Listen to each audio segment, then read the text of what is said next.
Hi, I'm Mike Casey. I'm a Senior Director on EMPEA's Consulting Services team. EMPEA is the Global Association for Private Capital in Emerging Markets. So why should investors look at healthcare in emerging markets, and particularly in the MENA region? I think fundamentally it's just a matter of where economic activity and consumption is taking place. So, for example, if you look at 5 years from now, GDP on a PPP basis, 60% of it's expected to take place in the emerging markets. And so if you look at where consumption is going to take place, 3 out of every 4 urban consumers will be in an emerging market city by 2025, according to McKinsey. And if you look at just in the MENA region in particular, you're looking at a $3.3 trillion economy, about $1 trillion in consumer expenditures, and the third fastest growth rates in the world. So it's fundamentally a very attractive region.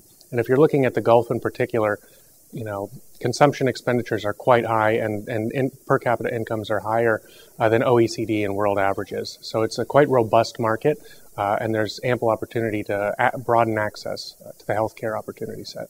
If you look at our fundraising figures, the portion of capital across emerging markets that's dedicated to private equity in the Middle East and North Africa is quite small.